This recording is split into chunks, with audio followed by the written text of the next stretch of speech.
에스더서 1장 12절에서부터 22절까지 있는 말씀을 함께 살펴보려고 합니다. 지난 에스더서 1장 1절에서 11절까지 있는 말씀을 통해서 하나님 없는 인생에 대해서 살펴봤습니다. 하나님 없는 인생은 우리가 세 단어로 요약할 수 있다. 자기가시와 허영 그리고 분노였습니다. 또 하나를 추가를 한다면 하나님 없는 인생에서는 화려함을 꼽을 수 있습니다. 아하수에로 왕이 배설했던 잔치는 아주 화려했죠. 모든 사람들이 부러워할 정도로 화려한 장치였습니다. 그러나 그 끝은 분노와 허무였다라는 것이죠.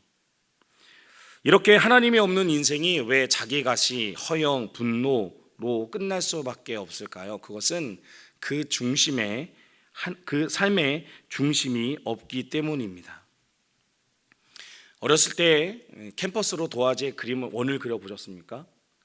원을 잘 그리려면 이 뾰족한 끝으로 중심을 잘 잡아야 됩니다. 그래야지 원이 아주 이쁘게 동그랗게 그려지죠. 만약에 내가 너무 이 뾰족한 끝을 힘을 줬다거나 아니면 연필 쪽에 힘을 너무 주면 그 중심이 흐트러지게 되죠. 그러면 원을 그리고 싶은데 원이 아니라 좀 원 비스무리한 것들이 될 때가 있었습니다. 사랑하는 성도 여러분, 우리에게도 이 중심이 중요합니다. 이 에스더서를 오늘 살펴볼 텐데 이 에스더서를 살펴보면서 여러분들의 삶의 모습도 한번 점검해 보시길 바랍니다. 나에게, 내 삶에, 우리 가정에, 우리 교회의 중심은 무엇인가? 아하수에로 왕을 보면서 우리가 발견할 수 있는 것은 중심 없는 사람의 인생의 모습입니다. 성서 주석가들은 이 아하수에로 왕을 평가할 때 이렇게 평가합니다. 그는 즉흥적인 사람이었다. 그렇죠? 그는 상당히 즉흥적인 사람이었습니다. 그래서 사람을 세우는 것도, 그리고 아내를 불러오는 것도, 또 아내를 버리는 것도 아주 즉흥적으로 했다라는 겁니다. 계획을 가지고 아니면 어떤 중심과 어떤 목적을 가지고 진행한 게 아닙니다. 그냥 마음에 이럴까? 저럴까? 마음 가는 대로 했다라는 거죠. 왜 그가 마음 가는 대로 했을까요? 그 이유는 그에겐 명확한 중심이 없었기 때문입니다. 어떻게 무엇을 해야겠다는 정확한 중심이 없기 때문에 그냥 하는 거죠. 그러나 가만히 보면 현대를 살고 있는 우리의 모습도 그렇습니다. 중심이 없이 흔들리는 모습들이 참 많죠. 그런 모습들을 우리가 많이 발견할 수 있습니다. 이렇게 아하수에로 왕은 아주 즉흥적인 사람이었습니다. 그래서 즉흥적으로 행동을 하죠. 그래서 잔치를 벌이다 말고 왕후 와시드를 부르게 됩니다. 자랑하고 싶어서. 그리고 그것을 거절하자 아주 불같이 진노하고 그로 인해 어떻게 됩니까? 왕후가 폐위되는 일이 벌어지고 말았다라는 겁니다. 이렇게 극단적인 행동을 하는 아하수에로 왕을 보면서 우리는 성경 속에 또 다른 인물 한 명을 떠올릴 수 있습니다. 그 사람은 바로 다윗입니다. 다윗도 왕이었죠. 이 다윗 왕과 아하수에로 왕의 결정적인 차이를 설명하라고 이야기한다면 그것은 바로 중심입니다. 다윗은 왕이었지만 왕이 되기까지는 너무 험난한 세월을 살았습니다. 사무엘 선지자로부터 기름 부음을 받고 그가 바로 왕이 되지 않았습니다. 골리앗을 무너뜨리고 그가 바로 왕이 된 것이 아닙니다. 그는 무수한 시간 동안 정말 삶의 고난을 다 맛보게 됩니다. 가장 큰 고난은 자신이 섬겼던 왕 사울이 다윗을 죽이려고 하는 일입니다. 심지어는 성경에 표현되어지기는 사울 왕은 다윗을 죽이기 위해 별동대를 만들었고 그 별동대의 숫자가 무려 3,000명이었다라는 거예요. 그래서 다윗이 여기 있다라는 소식이 들으면 그 3,000명의 별동대는 다윗을 죽이러 가는 겁니다. 이런 삶을 다윗이 살았습니다. 그러다는 어느 날입니다. 사무엘서 24장에 보면 다윗이 엔겐디 강야라는 곳에 숨어 있었습니다. 그곳에서 다윗은 사울 왕을 제거할 절호의 기회를 맞게 됩니다. 사울 왕이 볼일을 보기 위해 다윗이 숨어 있는 동굴로 찾아 들어온 것입니다. 사무엘상 24장 4절 말씀을 보면 다윗의 부하들이 다윗에게 이렇게 말합니다. 오늘이 바로 여호와께서 말씀하신 날입니다. 여호와께서는 내가 내 적을 너에게 넘겨줄 테니 내 마음대로 하여라라고 말씀하셨습니다. 다윗이 사울에게 가까이 갔습니다. 그리고 다윗은 사울의 옷자락을 잘라내었습니다. 부하들의 이야기를 듣는 다윗이 행동했습니다. 사울 왕의 옷자락을 잘랐습니다. 근데 성경은 사울은 몰랐다라고 이야기합니다. 그런데 사무엘상 24장 5절 말씀을 보면 그 후에 다윗은 사울의 옷자락을 잘라낸 것 때문에 마음이 찔렸습니다 라고 기록하고 있습니다. 여러분, 사람들은 모두 다 완전 범죄를 꿈꿉니다. 완전 범죄라면 그 누구든 다 범죄할 겁니다. 완전 범죄라면. 근데 완전 범죄가 되지 않으니까 범죄하지 않는 거죠. 다윗의 일은, 사울의 옷자락을 자른 일은 완전 범죄였습니다. 사울 왕이 몰랐기 때문에. 그런데 24장 5절 말씀은 뭐라고 표현하고 있냐면 다윗의 마음이 찔렸다라고 이야기합니다. 여기 찔러라는 단어가 원어로는 낙하라는 말입니다. 영어로는 비트, 치다, 두드리라는 뜻을 가지고 있습니다. 마음에 찔렸다라는 겁니다. 무슨 이야기일까요? 하나님이 다윗의 마음을 계속 두드리셨다라는 겁니다. 다윗이 사울 왕의 옷자락을 잘랐습니다. 그 말은 다윗이 사울을 죽여도 사울은 몰랐을 겁니다. 그런데 마음에 찔렸습니다. 왜? 하나님이 다윗의 마음을 계속해서 두드리셨습니다. 어떻게 해요? 다윗아, 내 감정대로 하면 안 돼. 다윗아, 내 감정대로 행동하면 너는 반드시 후회할 거야. 아무리 일시적으로도 원수를 갚겠다고 사람을 죽여서는 안 돼. 하나님께서 지금 다윗의 마음을 두드리고 계신 것입니다. 그 두드림 때문에 다윗은 자기 감정대로 행동할 수 없었습니다. 사랑하는 성도분, 이것은 굉장히 중요한 이야기입니다. 여러분들은 하나님께 속한 사람들이십니까? 네, 마음으로 다 아멘 하신 거죠? 예, 그러신 줄 압니다. 예. 하나님의 사람들 맞습니까? 네, 아멘. 네. 정말 그렇습니까? 네.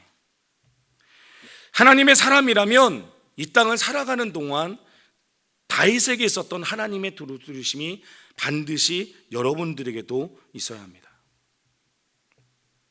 하나님의 사람들이라면 하나님이 여러분들 마음속에서 여러분들의 마음을 두드리셔야 합니다. 우리 인생 속에서도 이러한 유혹들을 너무나 많이 받기 때문에 그렇습니다. 야, 이번 한 번만 눈 감자. 야, 이번 한 번만 다른 사람들이 하는 것처럼 하자. 그러면 편해질 거야. 야, 이번 한 번만 좀 쉬자. 이번 한 번만 좀 넘어가자. 내일 하면 되지. 내일도 있잖아. 이런 수많은 유혹들이 우리들의 마음을 울리고 있다는 겁니다. 그럴 때 우리가 눈 한 번 찔끈하면 넘어갈 수 있죠. 그럴 때마다 하나님의 사람들에게는 하나님의 낙하, 두드름이 시작됩니다.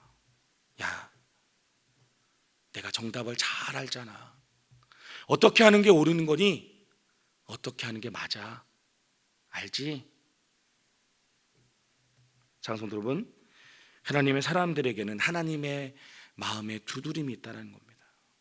그렇기 때문에 그들은 제자리로 돌아올 수밖에 없습니다.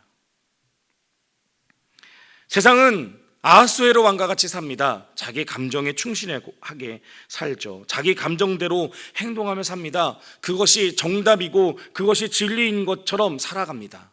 그러나 하나님의 사람들은 그렇지 못합니다. 하나님의 뜻에 벗어난 삶을 살아가려고 하면 하나님께서 우리의 마음을 두드리시기 때문에 그렇습니다. 사랑하는 여러분, 이젠 여러분의 삶 속에서 하나님의 뒤두림을 경험하실 수 있길 간절히 소망합니다. 성경에 보면 이 낙하라는 단어가 또 한 구절 나옵니다. 사무엘하 24장 10절 말씀입니다. 다윗이 백성을 조사한 후에 그의 마음에 자책하고 다윗이 여호와께 아뢰되 내가 이 일을 행함으로 큰 죄를 범하였나이다. 여호와여 이제 간구하옵나니 종의 죄를 사하여 주옵소서. 내가 심히 미련하게 행하였나이다 하니라. 여기 자책하고라는 말이 있는데요, 이 자책하고라는 단어가 바로 낙하라는 말입니다. 사실 다윗의 행동은 인간적으로 봤을 땐 아무 문제가 없습니다. 다윗은 왕입니다. 왕이 자신의 백성들이 얼마나 되는지 궁금해서 인구 조사를 했다? 이게 문제가 됩니까? 아니요, 문제가 될 것이 없죠. 아니, 당연히 해야 됩니다. 그래야지 세금을 더 많이 걷어들일 수 있으니까요, 더 잘 운영할 수 있으니까요. 그런데 다윗은 그것으로 인해서 마음이 아팠다라는 겁니다. 왜요? 다윗은 인구를 조사한 일이 하나님을 기쁘시게 하는 일이 아니라는 것을 느꼈다라는 겁니다. 누가 와서 이야기해 준 것이 아닙니다. 하나님이 선지자를 보내서 이야기한 것이 아닙니다. 단순히 다윗의 마음이 그 사실을 알았다라는 겁니다. 그 이야기는 뭡니까? 다윗 안에서 하나님의 낙하가, 하나님의 두드림이 시작했다라는 겁니다. 다윗의 마음을. 야, 그건 아니잖아. 그건 내가 원하는 일이 아니야.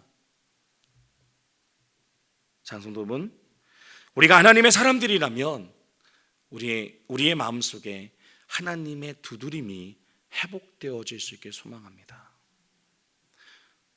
하나님의 사람임에도 불구하고 여전히 우리가 내 멋대로 살아가는데 우리의 마음이 두들리지 않는다면 우리는 우리의 중심을 다시 돌아보아야 합니다. 내가 과연 하나님의 사람인가?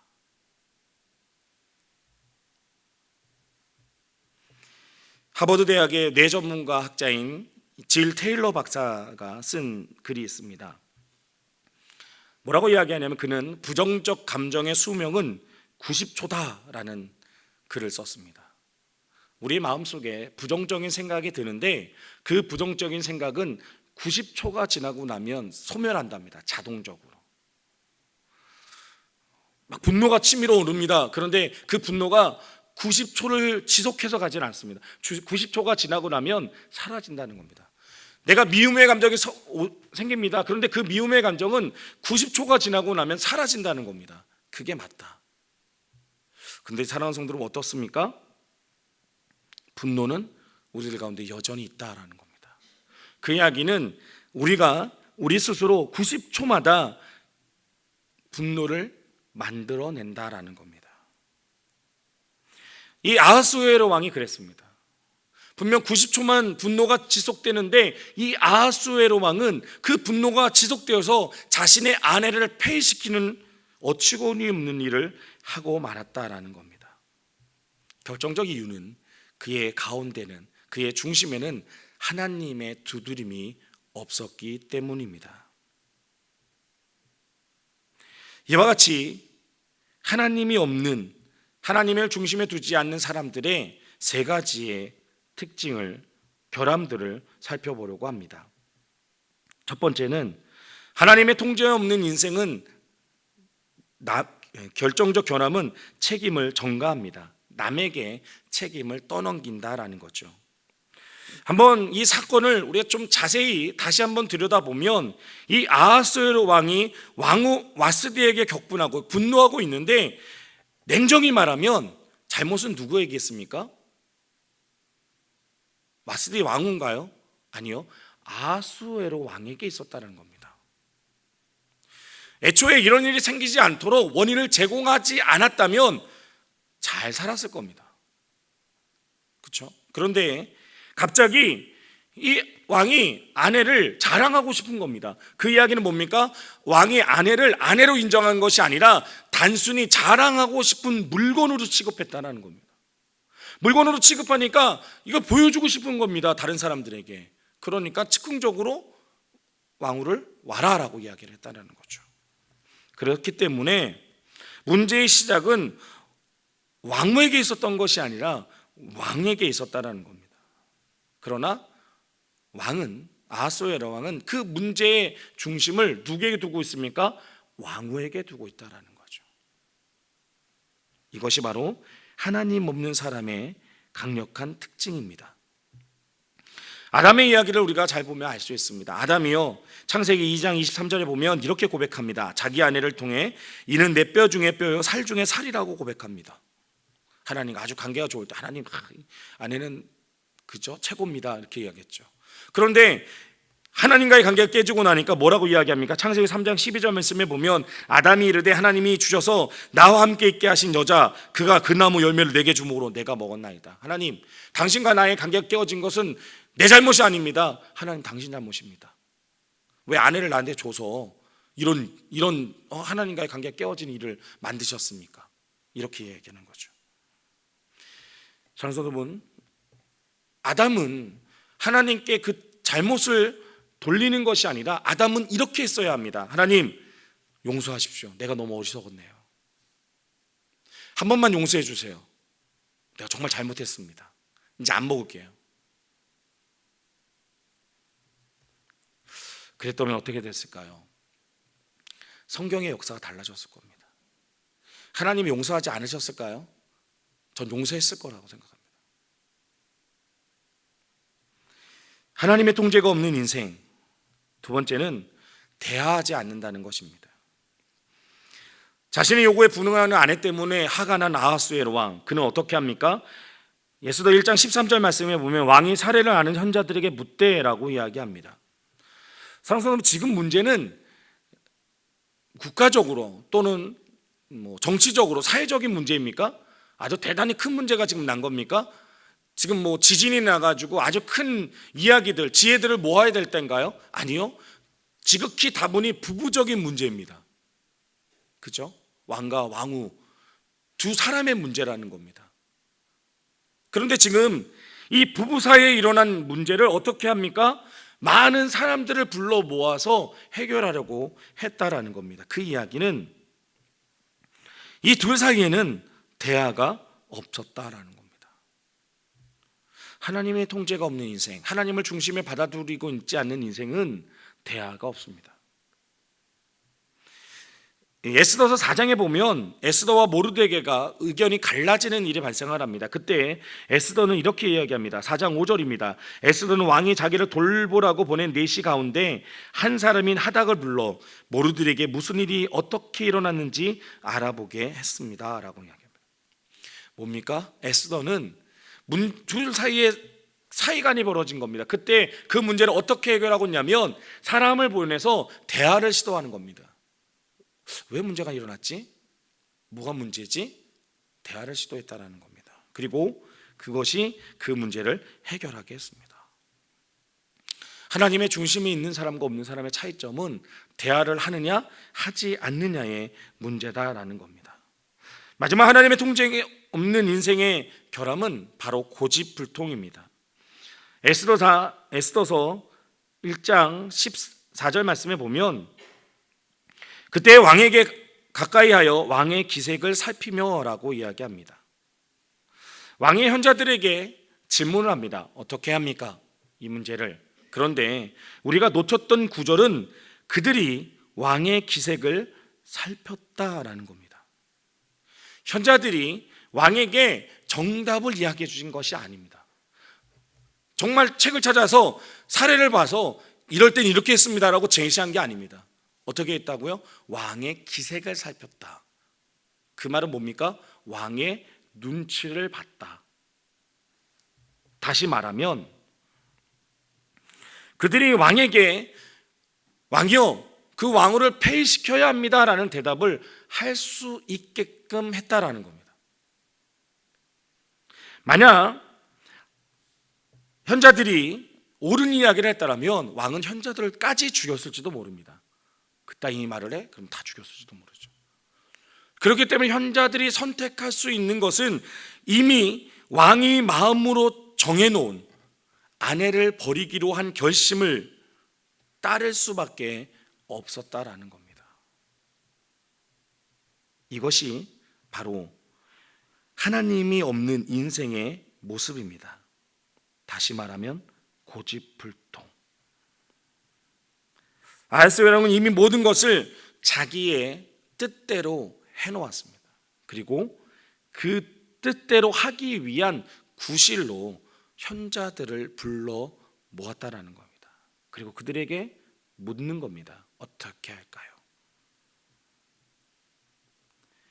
사랑하는 성도 여러분,